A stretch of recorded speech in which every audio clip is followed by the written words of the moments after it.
Illustration number 15 income from business. ये book है SC Mehrotra की income tax. Shri Ram Prasad is registered medical practitioner. He has prepared the following income and expenditure account for the year ending this. You are required to compute his income from profession. ठीक है, हमको income from profession calculate करना है। अब अगर आपने introduction video देखा होगा इनकम फ्रॉम बिजनेस का, तो आपको पता होगा कि जब भी क्वेश्चन में पीएल अकाउंट या फिर इनकम और एक्सपेंडिचर अकाउंट दे रखा होता है, तब हम नेट प्रॉफिट वाले फॉर्मूले से करते हैं। ठीक है, और यहां जो सरप्लस लिखा हुआ है ना, इसका मतलब वही है कि ये नेट प्रॉफिट है। ठीक, अब स्टार्ट करते हैं। ऐड क्या करते हैं हम? डिसअलाउड एक्सपेंसेस, वो खर्चे जो कि बिजनेस से रिलेटेड नहीं है लेकिन पीएल अकाउंट में डेबिट हो गए हों, या फिर इनकम और एक्सपेंडिचर अकाउंट में एक्सपेंडिचर साइड शो किए गए हों, वैसे खर्चे जो कि बिजनेस से रिलेटेड ना हो, उनको आप ऐड कर लेना। ठीक है, तो हाउस होल्ड एक्सपेंसेस साफ साफ लिखा है, घर के खर्चे हैं ये, तो ये डिसअलाउड एक्सपेंसेस हो गया, इसको ऐड कर देना। कार परचेज्ड, आपको पता होगा any asset debited in PL account या any asset shown in income and expenditure account will be added। तो ये disallowed होता है, ये add हो जाएगा। फिर to traveling expenses personal, तो ये साफ साफ लिखा है, ये पर्सनल ट्रेवलिंग एक्सपेंस है, कहीं घूमने उमने गए होंगे, तो ये भाई पर्सनल है, यानी कि ये डिसअलाउड एक्सपेंसेस ऐड हो जाएगा। चैरिटी एंड डोनेशन कुछ नहीं दिया है, तो हम मानेंगे कहीं पे इन्होंने दान किया है जो कि बिजनेस से रिलेटेड नहीं है, इसलिए डिसअलाउ, ये ऐड हो जाएगा। इनकम टैक्स, ये आपको हमेशा ही पता है, income tax is always disallowed, add कर दो। सैलरीज, सैलरीज कुछ लिखा होता है तो हम मानते हैं ये सैलरी अपने एम्प्लॉय को दिए होंगे, इसलिए ये अलाउ रहता है, इसका कुछ नहीं करना है। गिफ्ट टू डॉटर, अपनी डॉटर को इन्होंने गिफ्ट दिया है, ये डिसअलाउड एक्सपेंसेस है, ऐड कर देना। इस्टेब्लिशमेंट एक्सपेंसेस, बिजनेस को इस्टेब्लिश करने के लिए खर्चे, तो वो अलाउ रहेगा। सर्जिकल इक्विपमेंट, ये एक एसेट है, any asset debited in P L account या फिर एक्सपेंडिचर साइड शो किया, उसको डिसअलाउ करके ऐड कर लेना। ठीक है, फिर लाइफ इंश्योरेंस प्रीमियम, साफ साफ लिखा है लाइफ इंश्योरेंस प्रीमियम है, इसलिए डिसअलाउ रहेगा, ऐड कर देना। Interest on capital, income from business में जब भी आप इनकम फ्रॉम बिजनेस या फिर इनकम फ्रॉम प्रोफेशन कैलकुलेट कर रहे होगे, तो interest on capital fully disallow रहेगा, ऐड कर देना। ठीक है, जब फॉर्म वाला कैलकुलेशन करते हो तो उसका भी इंट्रोडक्शन वीडियो आप देख लेना, प्लेलिस्ट मिल जाएगा, तो उसमें थोड़ा इसका डिफरेंट है, लेकिन इनकम फ्रॉम बिजनेस के केस में फुल्ली डिसअलाउ रहेगा। ठीक है, इंडिविजुअल के केस में। अब आ जाते हैं इधर, बाय कंसल्टेशन फी, तो ये आपको पता है ये एक मेडिकल प्रैक्टिशनर है, यानी कि जो कंसल्टेशन फी लिए होंगे इनके प्रोफेशन से रिलेटेड है, ये अलाउड इनकम है।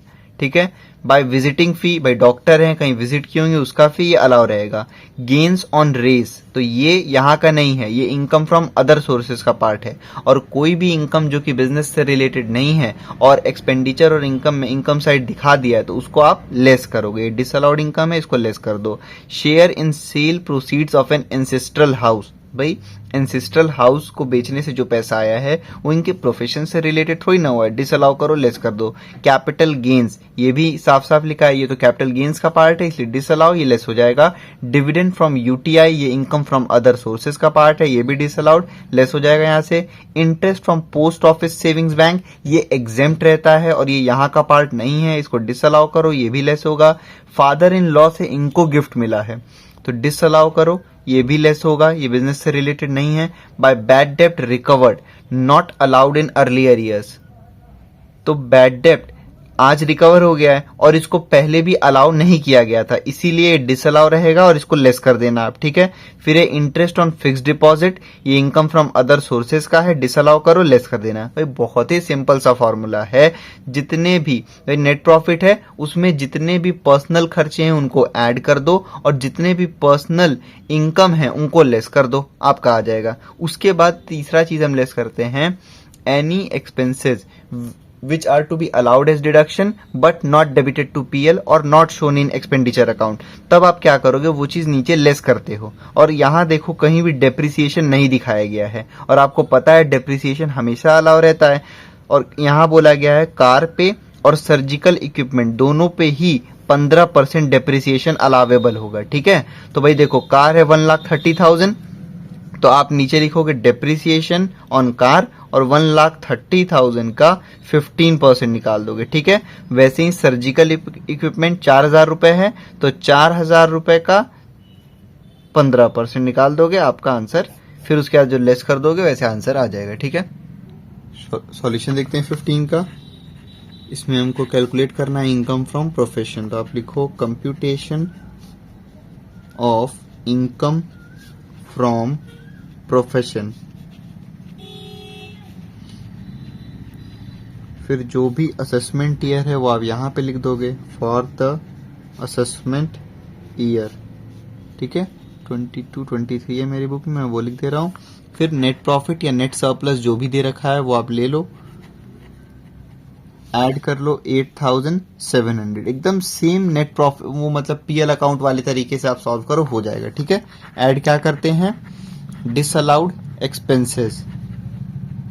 बस क्या होता है भाई, जब पीएल अकाउंट दिया होता है तो यहाँ पे इनकम और एक्सपेंडिचर अकाउंट की जगह बस लिखा होता है पीएल अकाउंट, और इधर होता है डेबिट और इधर होता है क्रेडिट। बस यहाँ पे इनकम एंड एक्सपेंडिचर में सीधे सीधे बता दिया जाता है कि ये एक्सपेंडिचर है, ये इनकम है, बात वही है, इसीलिए एकदम सेम तरीके से सॉल्व होता है, ठीक। फिर है डिसअलाउड एक्सपेंसेस, और आप बैक करके देख लो, मैंने एक एक पॉइंट समझाया है, कौन सा अलाउ है, कौन सा डिसअलाउ है और क्यों है, ठीक है। तो सबसे पहले हाउस होल्ड एक्सपेंसेस, तो साफ साफ पता है आपको घर के खर्चे, तो यहाँ क्यों दिखाओगे आप, 1,20,000 इनर कॉलम में लिख दो। उसके बाद है कार परचेज, तो any asset debited in P L account और shown in expenditure side will be added, तो 1,30,000। फिर उसके बाद है ट्रेवलिंग एक्सपेंसेस, आगे लिख दिया है कि पर्सनल खर्चे हैं ये, तो भाई पर्सनल एक्सपेंसेस कहीं घूमने गए होंगे, इसलिए 4,000 रुपए, ये भी डिसअलाउ रहेगा। फिर है चैरिटी एंड डोनेशंस, ये बिजनेस का पार्ट थोड़ी ना होगा भाई, तो कितना है 1,000, ये भी डिसअलाउ हो गया। उसके बाद है फिर इनकम टैक्स, हमेशा ही डिसअलाउ रहता है, इसको बिजनेस का नहीं मानते हैं भाई। इनकम टैक्स है 2,000 रुपए। फिर उसके बाद है सैलरी अपने एम्प्लॉय को दिए होंगे, अलाउ रहेगा। फिर इन्होंने अपने डॉटर को गिफ्ट दिया है, तो ये इनके बिजनेस का थोड़ी ना खर्चा है, इसलिए ये डिसअलाउ ऐड कर दो 7,000 रुपए। उसके बाद है इस्टेब्लिशमेंट एक्सपेंसेस, वो अलाउ रहेगा, बिजनेस को इस्टेब्लिश करने के लिए लगा है पैसा। फिर सर्जिकल इक्विपमेंट, ये भी एसेट है, और any asset shown in expenditure side will be added, तो सर्जिकल इक्विपमेंट अमाउंट है 4,000। उसके बाद है लाइफ इंश्योरेंस प्रीमियम, ये पर्सनल एक्सपेंस होता है, ऐड कर लो। फिर है इंटरेस्ट ऑन कैपिटल, ध्यान रखना इंडिविजुअल के केस में अभी जो इनकम फ्रॉम बिजनेस हम कैलकुलेट करते हैं यहाँ पे फुल्ली डिसअलाउ रहता है, हम ऐड कर देते हैं। जब असेसमेंट ऑफ फॉर्म आप करोगे तो उसका भी इंट्रोडक्शन वीडियो है, आप देख सकते हो, तो वहां पे इसकी कुछ कंडीशन है, लेकिन यहाँ कुछ नहीं, सीधे ऐड करो, डिसअलाउ होता है 2,000। और कुछ है नहीं, इन सबको पहले ऐड करो आप। 1,20,000 plus 1,30,000 plus 4,000 plus 1,000 plus 2,000 plus 7,000 plus 4,000 plus 2,000 plus 2,000, ये हो गया 2,72,000। तो अब आप यहाँ पे लिखो 2,72,000, ठीक है। इसको ऐड कर दो नेट प्रॉफिट में, ये हो गया 2,80,700, ठीक। अब हम लेस करेंगे, डिसअलाउड इनकम, आप बैक करके देख सकते हो, क्वेश्चन में मैंने एक एक पॉइंट समझा रखा है, आप देख लो, ठीक है। तो अब कंसल्टेशन फी इनके प्रोफेशन से रिलेटेड है, allow. Visiting fee allow. Gains on race, ये यहाँ का पार्ट नहीं है, तो यहाँ लिखो गेन्स ऑन रेस, अमाउंट है 10,000। फिर है shares in sale proceeds of ancestral house, तो ये इनके प्रोफेशन से रिलेटेड इनकम नहीं है, इसलिए इसको भी लेस कर दो। फिर है कैपिटल गेन्स, ये कैपिटल गेन्स हेड का है, यहाँ का नहीं है, इसको भी लेस कर दो, 6,000 है ये। उसके बाद डिविडेंड फ्रॉम यूटीआई, ये भी यहाँ का पार्ट नहीं है, अदर सोर्सेस का पार्ट है, 5,000 रुपए, यहाँ लिखो। फिर है interest from post office savings bank, ये एग्जेम्प्ट रहता है कुछ पोर्शन तक, और ये यहाँ का पार्ट नहीं है, ये कहाँ का है, इनकम फ्रॉम अदर सोर्सेस का, तो ये यहीं पे लिखो, interest from post office savings account है 600 रुपए। फिर है gift from father in law, ये भी इनके प्रोफेशन से रिलेटेड नहीं है।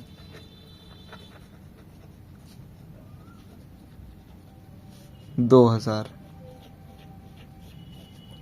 बैड टिप्ड रिकवर्ड, आगे लिखा है not allowed in earlier CA, तो जब पहले भी इसको अलाउ नहीं किया गया था तो अब क्यों अलाउ करोगे आप? इसको डिसअलाउ ही रहने दो। बैड डेप्ट रिकवर 2000। ठीक, फिर है इंटरेस्ट ऑन एफडी, ये इनकम फ्रॉम अदर सोर्सेस का है। ठीक है, और कुछ है नहीं, बस डेप्रिसिएशन है, तो वो हम और नीचे दिखाएंगे, पहले आप इसको ऐड कर लो। 10,000 plus 34,000 plus 6,000 plus 5,000 plus 600 plus 2,000 plus 2,000 plus 1300, ये हो गया 60,900। इसको आप लेस करो 2,80,700 से, ये हो गया 2,19,800।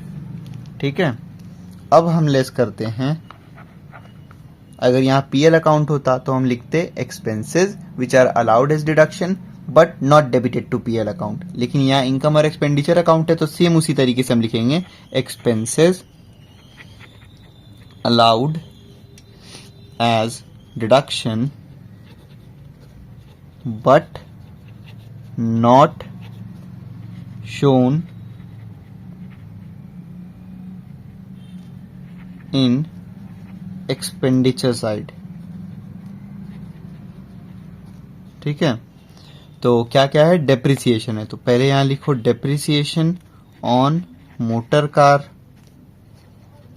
डेप्रिसिएशन है मतलब कार का वैल्यू 1,30,000 और डेप्रिसिएशन कितना परसेंट, 15%।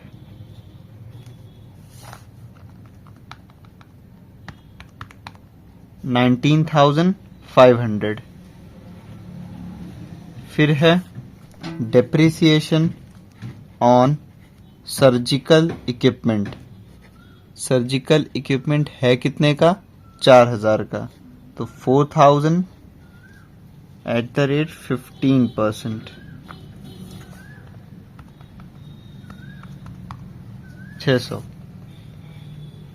अब इन दोनों को आप ऐड करो और बाहर लिखो, 19,500 प्लस 600, ये हो जाएगा 20,100, और इसको आप लेस करोगे 2,19,800 में से।